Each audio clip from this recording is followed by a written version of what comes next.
G10 reports. I'm here with Councillor Dan Price and Paul McGuinness. They are both Erewash Borough Councillors, am I correct in that? Or, Yes, and county councillors. So would you like to take just a couple of seconds to introduce yourselves to the people, so they're just having a quick idea of who you are and why your voices matter? So Councillor Paul McGuinness, I'll be trying to get this motion passed tonight in the council chamber, trying to get an injunction on the hotel, Bestwestern Hotel, and hopefully we can get it closed, get a court order in the first instance, and then hopefully we can get Labour, Lib Dems and Greens to back us tonight. Okay, My name's Dan Price. I'm the County Councillor for Ilkeston North and the Borough Councillor for Cotmanay. Like what Paul, Councillor McGuinness has said, I'm backing his motion fully in support, and hopefully it goes the way the people wish it to go. Okay, so what made you decide to put this motion forward, and for yourself, what made you support this motion against the Bestwestern Hotel? So we were always told, because I'm a Conservative councillor, and we were always told that it's part of the Home Office, we can't do anything about it. And then in August, we saw what happened with Epping Council, which was pretty massive, really. I sort of all came out of nowhere. Yeah. And they got that interim order to get it closed. And I was like, wow, boom. Straight away, I was like, right, let's do one for Erewash Borough Council. Let's put the head above the parapet and let's see what happens. And then I've touched base with Dan here as well, because I know he's been quite vocal for months on this as well. Yeah.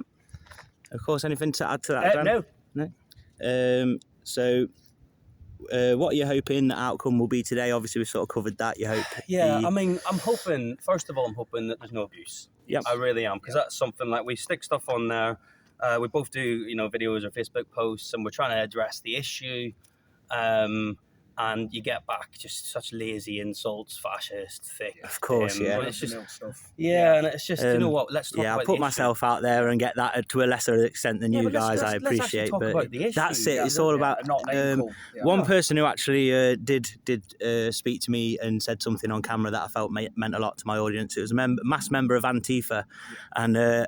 Excuse the language, but when the Patriots in Chesterfield were singing Keir Starmer's a wanker, the left joined in, including Antifa, including Stand Up to Palestine, and the gentleman pulled his mask up above his face. You can see it all on YouTube, and he said, there's always common ground to be found between the left and right, and at the minute, the common ground seems to be people's opinion of Keir Starmer, and must I say, digital IDs. Well, it's a breach of liberty, isn't it? And it's un-English.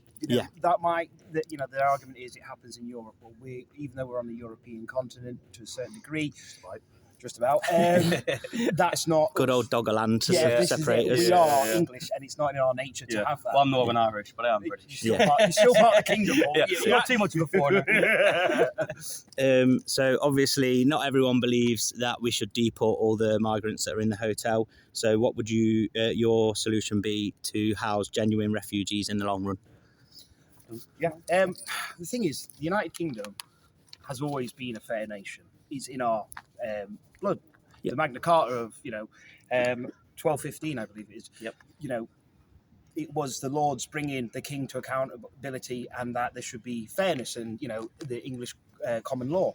And during the First World War, the Second World War, even the Napoleonic period, we was taking refugees in there. So we've always taken refugees. That's not the issue. But when it's mass, illegal, uncontrolled migration, which then changes the demographics of communities, it rubs up the native population the wrong way.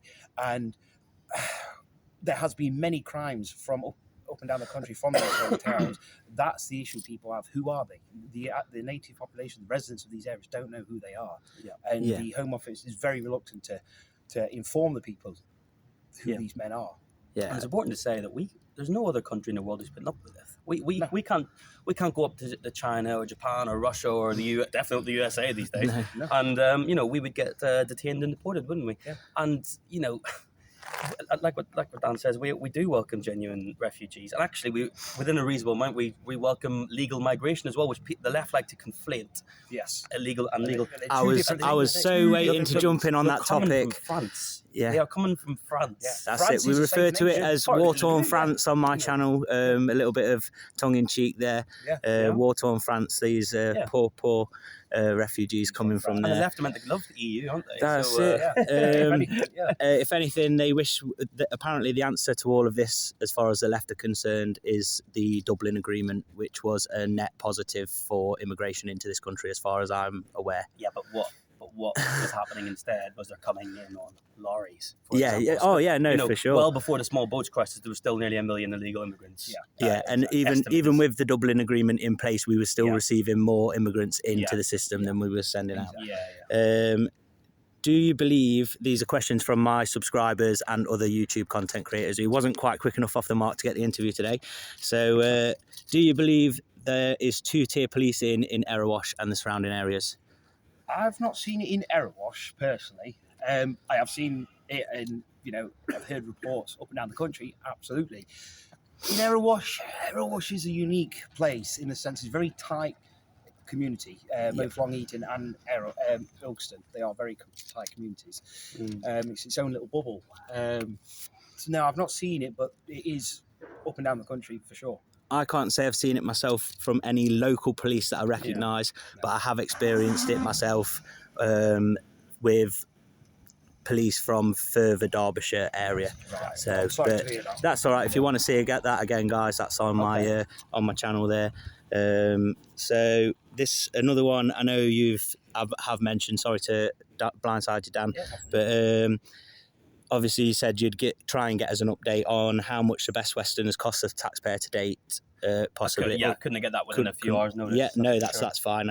We only organise this at the last minute. Look into, but get back to you. It'll be difficult because it's the Home And Office. again, with that one, if you can try and get back to the viewers, they'd like to know how many police reports and complaints do they receive from the community. And also the seriousness of those complaints. Maybe a freedom of information request. Yep. Yes. I know you both support veterans, so another one from the community is what can be done to house our own homeless, including veterans. To be honest, you put the veterans and the homeless in the hotels. They did it during COVID. Yeah, it's a big success during COVID. Yeah. It was one of the good things about COVID, wasn't it? One of the very few good things. The argument is, charity starts at home, in my eyes. We're not the world police. We wasn't elected as the United Kingdom to be the world police. If America wants to take that role, absolutely fine. But we've got our own internal problems, massive problems. And one of them is military veterans sleeping on the streets. You've got homeless that cannot get into social housing. And as a result, we have homeless everywhere. Yeah, and you're a veteran yourself, aren't you? Yeah. I've got a few mates that are actually homeless or are sofa serving. Yeah, my brother's in the Irish Guards, so he's based on an Aldershot. Good man. And I used to work in a homeless hostel in Sneinton in Nottingham, which was hard work. And you do see lots of homeless veterans who ended up on the street, heroin addicts. Tough. Yeah, fair enough. And they do see an awful lot, guys. So, do you think the government, coming back to Epping earlier, that they got to the High Court and then was overruled by Keir Starmer stacking the deck against them? Do you think by doing that, the government has set a dangerous precedent that it's okay to ignore planning permission, which currently sits within the remit of the council?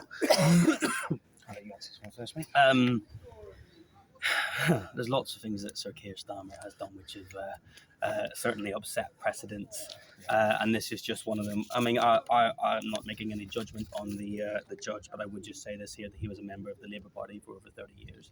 The judge who made that decision. So I'm not saying anything about him apart from that. And I do feel that Keir Starmer is an expert in this area, a lot more of an expert than we are. And it seems to me that he does put pressure. Okay, and finally, just to check and confirm, so the motion tonight is that on the same grounds that Epping was on, that it's operating as under a C1 licence, and would you quickly be able to do a brief just overview of what it means to be operating as a C1 licence? And that's the last question for myself. So basically, the hotel should be open to visitors, and it should be short-term stays. So we've got neither of them things at the moment, and that is the issue. Residents at the moment. And as far as I can see, there was no change in the planning. And sorry, I know I did say that was the last one. I've just had one final thought.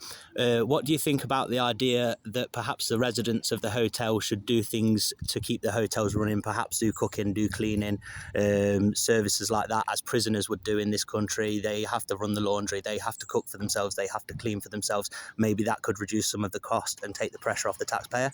It's one thing you could look at. I mean, ideally, these hotels are being used improper. They just shouldn't be there. No, and they should be maybe put into processing centres, proper dedicated processing centres, as opposed to hotels that are for, you know, temporary stays and visitors. Yeah. And would you have heightened securities on those processing centres, like signing in and out, perhaps? Or I think that's a fair. Until you know where these individuals are from, then it makes perfect sense. Okay. If that's everything from yourselves, thank you very, very much for speaking to me. It's my first proper face-to-face interview, so hopefully it's gone okay for you. Thank you very much for speaking to me. We're going to get around the front now, guys. That'll be a second video. We'll upload this one as a clip. Make sure you let the councillors know what you think underneath. I'm sure they'll be in the comments looking out, and maybe especially on Facebook, if I upload that there as well, they might be able to answer any more questions that you've got. Yeah. Okay. Thank you, guys. Thank you.